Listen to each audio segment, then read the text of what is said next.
Welcome to the Innovators and Investors Podcast. I'm Kristian Marquez, founder and CEO of Finstrat Management. At Finstrat, we provide CFO-led accounting, finance, and reporting services to assist clients monetize their business. Stick around to the end of the podcast, and I'll share how you can be our next guest. Now, on to the show.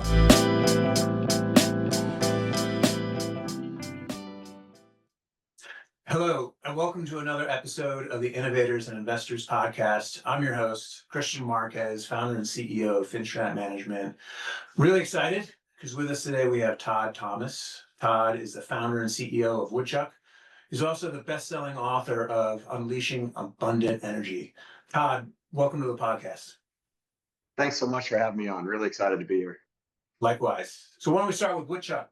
Would love to know what problem it's solving in the marketplace. So Woodchuck is really addressing two pretty huge global problems. The first being the need to reduce waste, and the second, the need for more energy. Woodchuck is a wood waste diversion and renewable clean energy platform. So what we do is we work with construction companies and manufacturing companies to divert materials out of their waste stream. So instead of taking all of their wood to the landfill, we divert that material, we process it, we deliver it to our energy partners that turn that into clean, renewable energy. So we're reducing waste and producing more energy at the same time. Well, and what was the impetus behind starting the business? So actually, North Star Clean Energy is a big utility in the state of Michigan. They provide electricity to the whole state. They are really committed to renewable energy. They have 3 energy facilities in the state of Michigan that have the potential to burn biomass to produce renewable energy, but they don't have enough biomass right now. So they're forced to use fossil fuels to generate all the electricity that the state of Michigan needs. Now, that's where they are right now today, but also over the next 10 years, they think they're going to need to double their energy production in order to keep up with the growing energy demand of the state of Michigan. So they came to me and asked me if I could help them come up with a solution to this problem. How can they catch up right now, and how can they basically then double that energy output over the next 10 years? So we came up with a hypothesis that construction and manufacturing wood waste would be an ideal feedstock for energy production. It's dry, it's energy dense, and if we could identify and divert those materials out of the waste streams, keep them from going to the landfill, we could process that, and it would be fantastic biomass that could catch them up to where they need to be right now, and could be a source of feedstock that we could grow and really help them make sure they're producing enough energy for the state of Michigan for the next 10 years. So that was the genesis, and we launched about 18 months ago in Detroit, and it's been going fantastic. Great. And then I heard part of the definition in there, but for our audience benefit, what does biomass consist of? Yeah, great question. So biomass is basically any material generally produced through nature that contains carbon. So a lot of times when people think about biomass, they think about forestry or landscaping or agricultural waste, and all of those are different forms of biomass. It's all, basically plants capture carbon through photosynthesis, and then that carbon is in that material, and that material can then be turned into energy. So those are all traditional sources. What we're doing, what's different, is there's a huge amount of wood waste in construction and manufacturing. I mean, a huge amount of wood waste in general, but particularly from those two sectors. U.S. landfills are about 30 to 40% wood by volume. Just wood that has value that's being put into landfills and really filling up our landfills. If we can take all of that wood and instead of putting it in landfills, it will extend the life of landfills and will find a second value out of all this really valuable material. And so I think if I understood correctly, but lumber in the pre-production process, so they're producing 2x4s, and in that they have leftover, that'll traditionally make its way to a landfill, but now there's an opportunity to reuse it to generate energy. Yeah, that's absolutely true. And think of wood pallets as well. Wood pallets theoretically are multi-use items. Like you should be able to use a pallet 2, 3, 4 times, but the reality is most of the time they're treated as single-use items and they end up in the landfills. I mean, literally tens of thousands of tons of perfectly good pallets end up in landfill all the time. So if Wow. we can basically recover those and divert those and not send them to the landfill, um, pallets are really clean, good dry wood. We can turn that into that's a really good energy feedstock. Fantastic. So 18 months, exciting.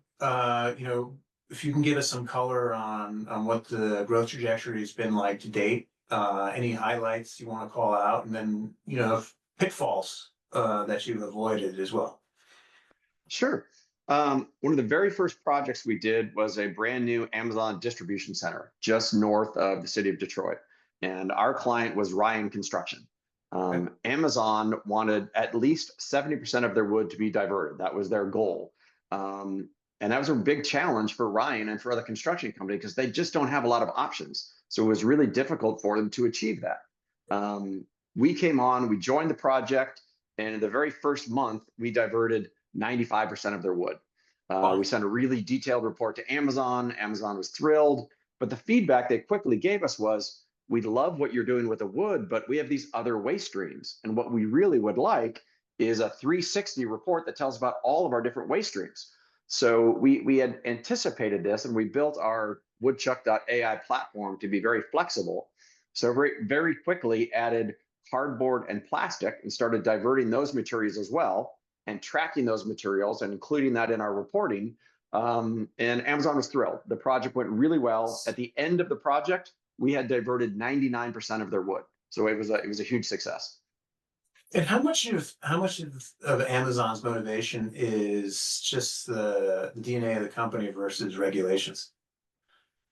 Well, I think what we're seeing from Amazon, what we're seeing from a lot of major enterprises, and that is they're under increasing pressure from the public to be more efficient, to reduce costs, to reduce waste, to reduce landfill usage. So, I mean, even as a consumer, you can see that Amazon is putting a lot of focus on how they package things for all of those deliveries. How can they reduce that packaging and make that packaging recyclable or reusable? So they're putting a lot of effort into that. So if we can also help them on the construction side to reduce their waste and add efficiencies on the construction side, that helps their overall goals and the messaging to the market. And Amazon is this the first example because that was the first project we did, but we're seeing that across the board. Ford, IKEA, GM, Starbucks. There are a lot of companies that are very interested in driving efficiencies and reducing waste. And so our clients, the construction companies, are under more and more pressure to build the buildings, and while they do that, provide efficiencies and reduce waste. But also the other missing piece is not just actually divert waste, but be able to track it and report it. So you can give a validated report to your client at the end of the project and say, this is how many tens of tons of wood we diverted and how many tons of cardboard we diverted. This is the total net CO2 that was avoided. And this is the total number of BTUs of renewable energy that was produced from your materials that otherwise would have gone to the landfill. And those reports have tremendous value to the end client, which means they have tremendous value to the construction company. 100%. You triggered much more questions, but I think probably good point for me to stop and ask. Would love to know a bit about your background leading up to founding Woodchuck. Yeah, so I've had a fun career. I've gotten to do a lot of projects across a whole bunch of different industries. But the common thread has always been emerging technologies. What are the latest and greatest technologies, and how can we use those to drive efficiencies and improve commercialization opportunities? And really, for the last 10 years, a lot of that has been AI. Woodchuck AI is actually the third AI platform company that I built. My co-founder is Dre Nietzsche Nelson. This is the third time he and I have done this together. But I would say of all of them, we're most excited about Woodchuck. I mean, what we're doing is it's really easy to get excited to go to work every day because I think we're making a real impact on waste reduction, carbon reduction, and clean energy production, which are all things non-political. We all agree on efficiency, cost reduction, waste reduction.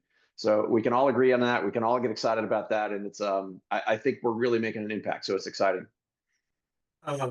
Agreed. I mean, it's easy to agree that what you're doing is a win-win. win across the board.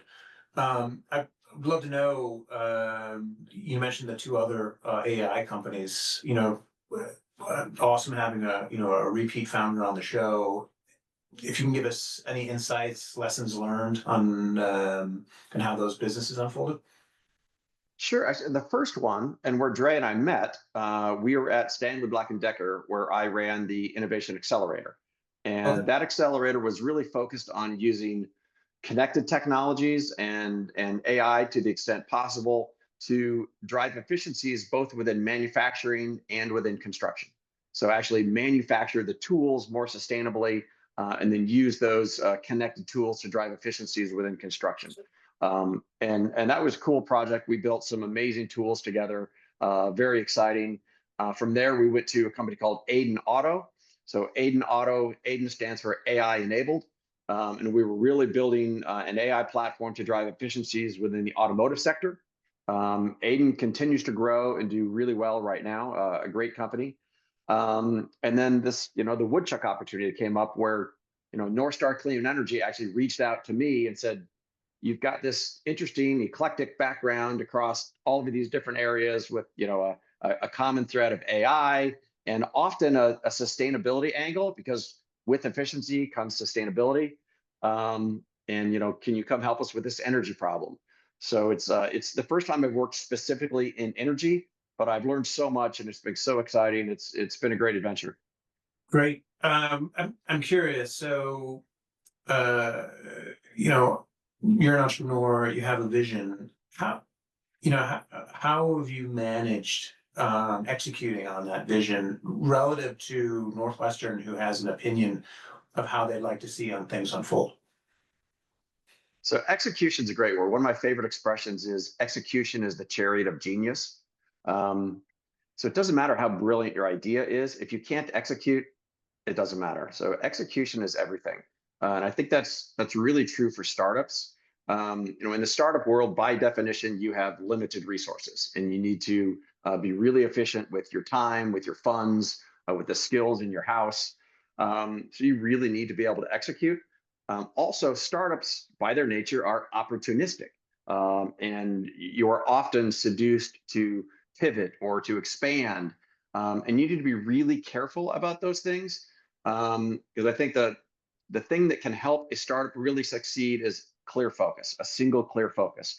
And when you make an unnecessary pivot or an unnecessary expansion of your scope, it is a risk to that focus, which ultimately can kill you. So you need to be really clear on when you're looking at all these great new opportunities, do they align and support your long-term vision?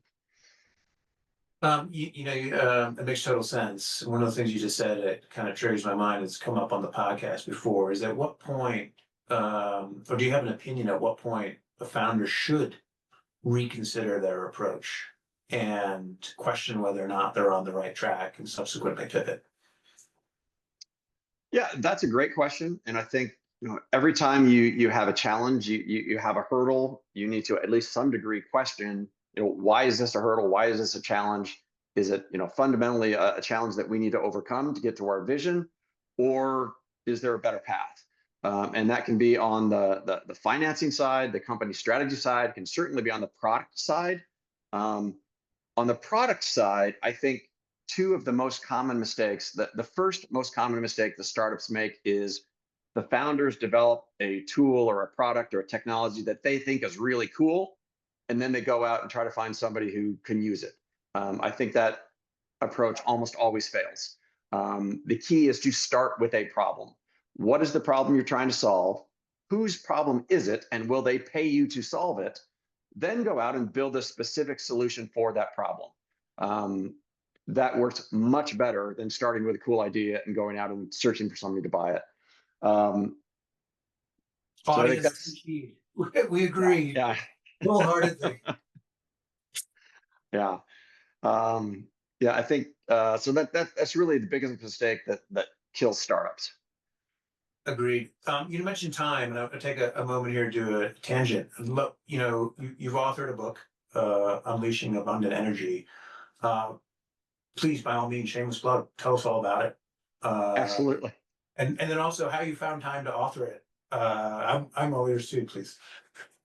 So the genesis of unleashing abundant energy really comes from Woodchuck.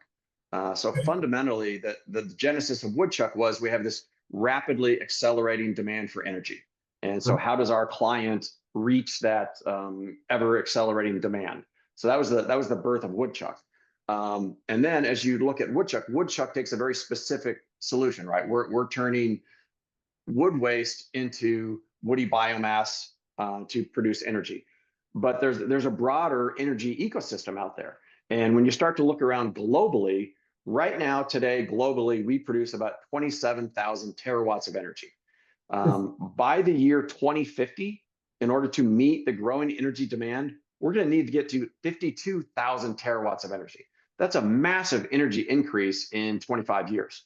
And Yep. so how do we do that? So Unleashing Abundant Energy tries to take a very realistic view of what are all of the different options that we have in order to generate that much electricity. So we look at solar and wind and bioenergy. We look at nuclear. We look at thermal. We look at hydro. We look at all of those different options and figure out, because I think a lot of times the discussion comes down to what's the silver bullet? What's the silver bullet that's going to solve this problem for us? And I think the reality is when you look at the numbers, there is no silver bullet. From where we sit right now today, if we could wave a magic wand and triple our output of all of our renewables and include nuclear in there, triple all of that, that doesn't get us to 52,000 terawatts. You still need fossil fuel. You still need oil. You still need coal. And in fact, we're going to need more of that than we use now. Even if we triple all those other resources, we're still going to have to use fossil fuel and increase it by about 30% over where we are today. So the book really looks at what are the true costs of all these different energy sectors, both in terms of the actual cost to generate electricity, as well as the environmental cost, what's the carbon cost. The idea is let's have an open, transparent, honest discussion about what our options are and how do we get there. Because again, one thing everybody agrees on is we want abundant energy. In the winter, we want our houses warm. In the summer, we want our houses cool. So how do we guarantee that we have the energy to do that? The answer is every single geography needs to look at their natural resources and produce as much energy as possible locally within your ecosystem, whatever your particular resources are. But then overall, it's really there is no silver bullet. We need all of the above. So maximize your local resources so you're importing as little energy as possible, but energy sources that are easily transferable, which is one of the big advantages of oil and gas. It's very transferable. You're going to have to import some energy in most locations. So let's make informed decisions on what we want our balance of energy to be based on true costs. You probably can devote an entire podcast to the subject, but be curious to know what are the big drivers of the energy demand. I mean, I want to say that I have actually, it's more compute power behind AI than it is population growth, but this is outside my area of expertise. And, I don't know if it's an easy answer or if it's a complex one. It's a complex answer, but you're right. I mean, compute power is a lot of it. Crypto, AI, the growth of data centers. I mean, those are creating a ton of energy, and the demand for that's only accelerating. Right. But at the same time, there's also the electrification of everything: electrification of cars, of tools, of household appliances. I mean, you can see the weakness in the infrastructure. If you take a look at the state of California, California buys a lot of EV vehicles. The local infrastructure doesn't support the cars that are there. It's really hard to charge your car easily. If you live in LA and you're going to drive to San Francisco, there's a Starbucks about halfway up there that has 10 Tesla superchargers. That's awesome. But if you get there on a Saturday morning when everybody's going back and forth between LA and San Francisco, you might wait for an hour and a half, 2 hours to get your shot. So we need to build a ton of infrastructure in this country and frankly, globally, to support the electrification of everything. And so that, again, becomes a complex issue. What is the initial energy source that is driving all the electricity? And then how do we transmit it to the places that need it? So it's an infrastructure question. It's a storage question. It's an original source of energy question.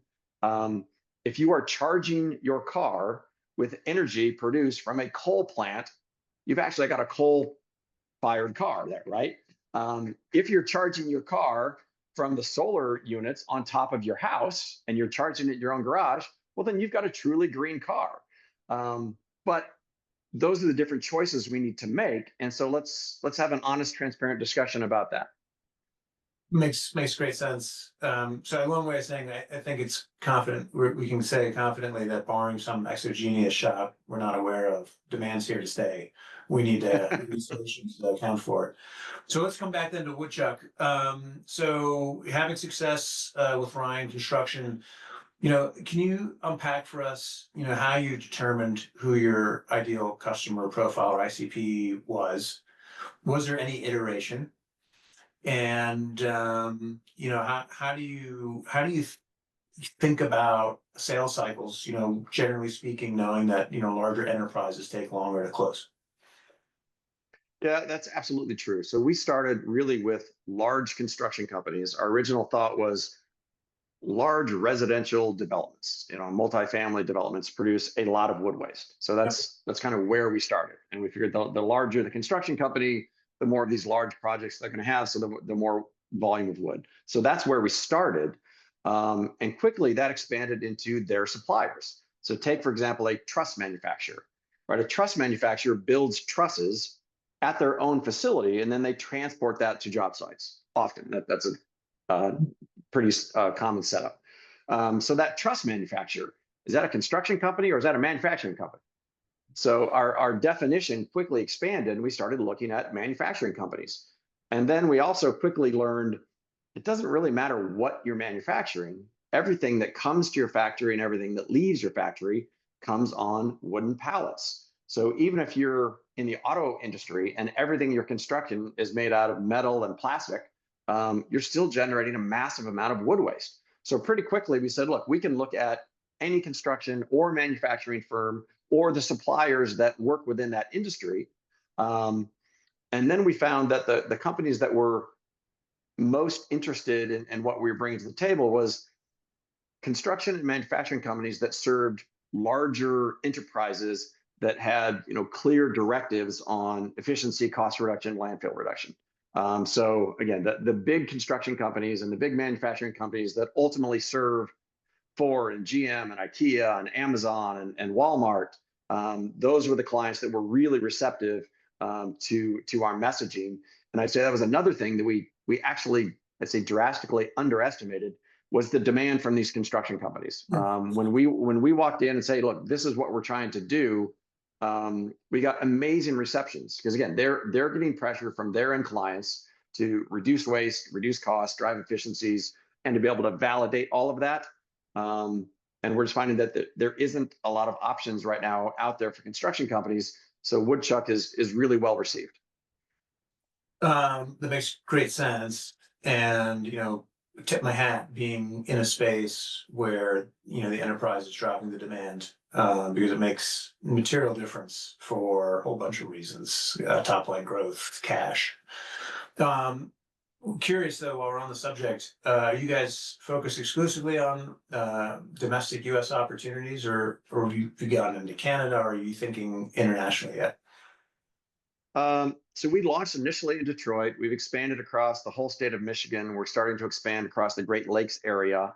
But really our intent is to really perfect and mature our AI platform over the course of 2025. So that at the end of 2025, our processing facilities in Michigan really become showrooms where people from all across North America, or frankly, anywhere across the globe, could come and see our technology working at scale. So for example, our brand new facility in Grand Rapids, Michigan, is an all-electric, full-scale biomass processing facility. And it's fully enabled with our Woodchuck AI platform. So if someone wants to come and visit Grand Rapids, they can see the AI platform working at scale with fully electric equipment, processing thousands of tons of biomass. So we're not doing this in a test lab. We're not doing it on a test bench or a computer lab. This is full scale operation with a maturing AI platform. So it's pretty powerful, and I think puts us in a really good position for 2026 when we really want to scale by licensing this technology everywhere. Fantastic. And it makes good sense too. I mean, I imagine a lot of moving pieces, and so complexity benefits from refinement. I'm curious, what pitfalls have you run into over the past 18 months, and key lessons learned as you've been scaling?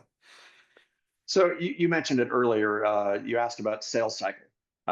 When you're dealing with large enterprises, even if you walk into a company and you get a yes, they've got their own procurement process. They've got their own contracting process. They have existing vendors with contracts that are already in place. So you might get a yes and not actually move a single piece of wood for 6 months. So there are those challenges. Also, when we opened up our new Grand Rapids facility, we love it. It's up and running. We're really thrilled there. But the piece of land that we selected is it spans 2 counties and 3 cities.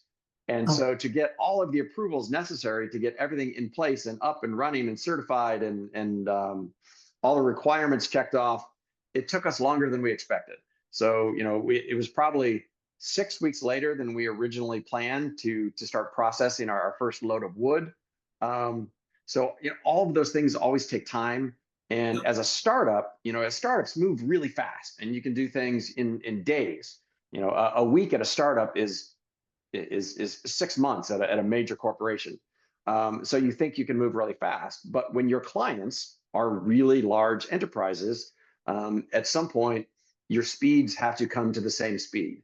And so startups need to keep that in mind. So as we look at our growth trajectory over the next couple of years, we have throttled back our growth plans a little bit, not because of our technology or because of what we can do, but because that's as fast as our clients can move.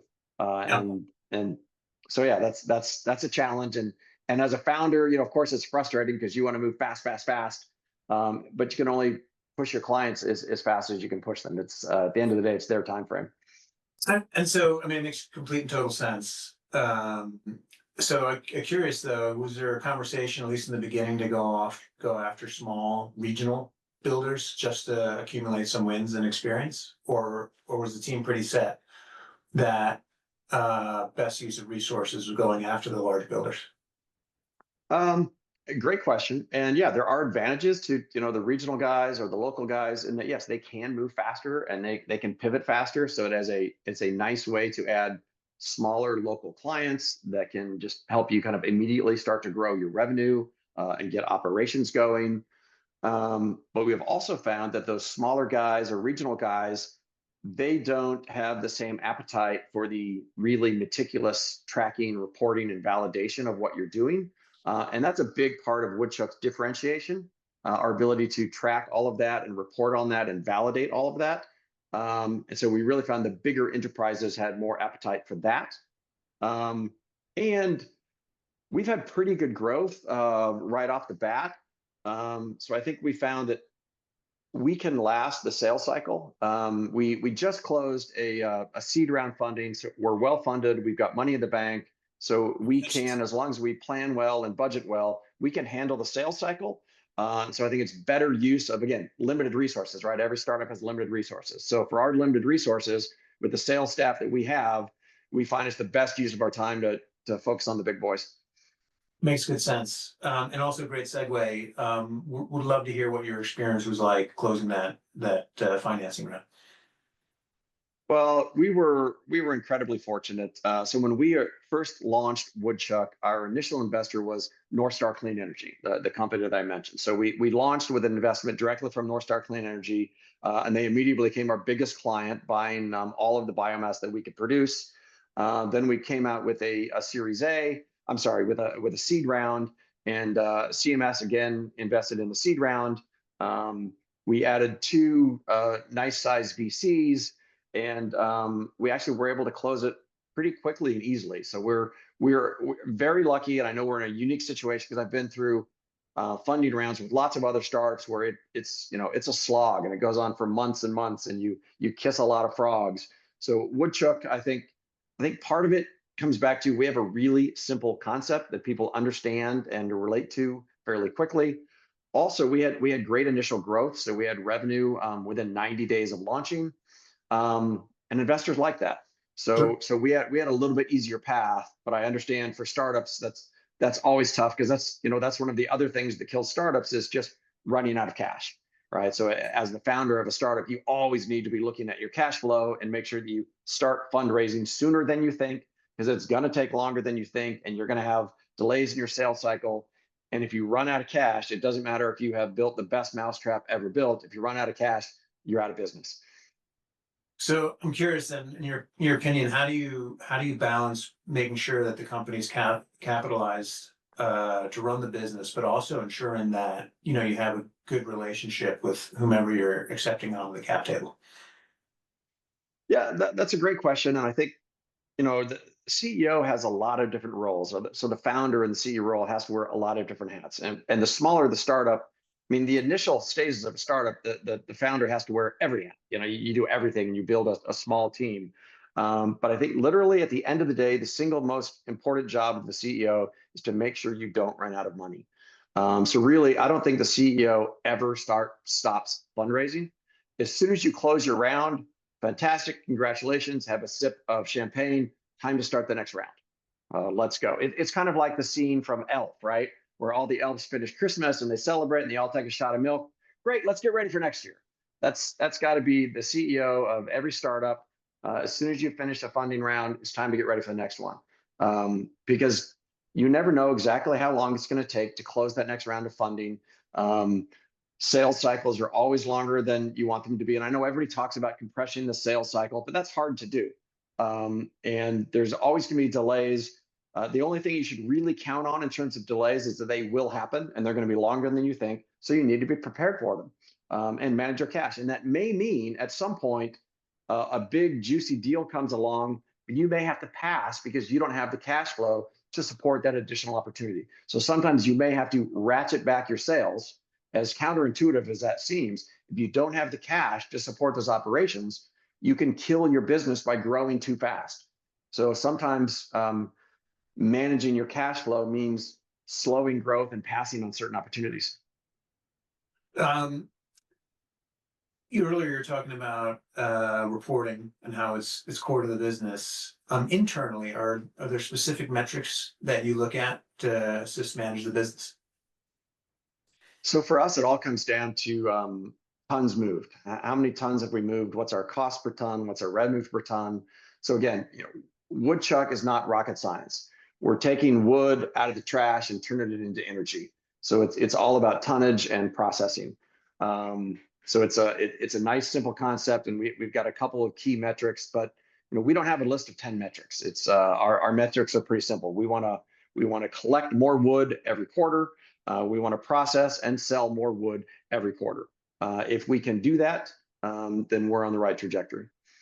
Right, love it. Todd, before we wrap up, my go-to, I enjoy asking all of our guests is if you had an opportunity to go back and have a conversation with your younger self, what would you share? Wow, that's a great question. I would say a couple of things. One, that saying that lots of people like to tell you of find a job that you love and you'll never work a day in your life. That's a load of crap. Don't listen to it. Work is hard. Find something that you can bring value and that you can excited about going to work, but it's still a job. There's going to be a lot of Monday mornings where you don't turn a cartwheel because you got to go back to work on Monday. It's a job. That's what the money's for. So find a job that you are interested in and that you can bring value. And that's wonderful. I'd say the other thing is don't be seduced by the idea of job security of the big companies. I have found in the course of my career, I have a lot more control when I'm working for myself, when I'm making my own fortune. When you work for a big corporation, I mean, you come out of college and you get the interview with the big name company and you want to take that. And right out of college is probably a great idea because they're going to bring you on board and they give you a ton of training and that's awesome. But longer term, within a big corporation, divisions get let go all the time. There are cost cuttings and there's layoffs all of the time. If you run your own business, if you work for yourself, you're not going to get laid off. If you succeed or not, it'll be on your own merits, but at least it's within your control, and you have direct impact on that. I think it's great advice. I agree on all fronts. Todd, great podcast. Thank you. If any of our listeners are interested in getting a hold of you, how can they find you? You can visit us at woodchuck.ai. You can email me at todd@woodchuck.ai. If you want to look at the book, it's unleashingabandantenergy.com. So love to connect. Can they find it Amazon, or is it's at his own website? Yeah, it's got a website. You can also go straight to Amazon and type in the title. It should pop right up there for you. Good stuff. Well, Todd, thank you so much. Appreciate your time. Really insightful podcast. Thank you. And again, for our audience, Todd Thomas, founder and CEO of Woodchuck, also best-selling author of Unleashing Abundant Energy. Again, I'm your host, Kristian Marquez, founder and CEO of FinStrat Management. Thank you for joining us for another episode of the Innovators Investors Podcast. Take care. Kristian Marquez here. Thank you so much for listening to the Innovators and Investors Podcast. If you're a successful founder or an investor who would like to be on the podcast, please visit podcast.finstratmgmt.com. If you know someone that would be a great guest, please tag them on social media to let them know about the show and include the hashtag Innovators and Investors. I'd love to see your posts and suggestions. We're regularly putting out new episodes and content. To make sure you catch each new episode, please subscribe to the Innovators and Investors Podcast. And your thumbs up, ratings, and reviews go a long way to help promote the show, and it means a lot to me and my team. Would you like to know more? Go to our website, finstratmgmt.com, or follow us on LinkedIn or on X. Our handle is @finstratmgmt. This is Kristian Marquez. Thank you for listening. Until next time.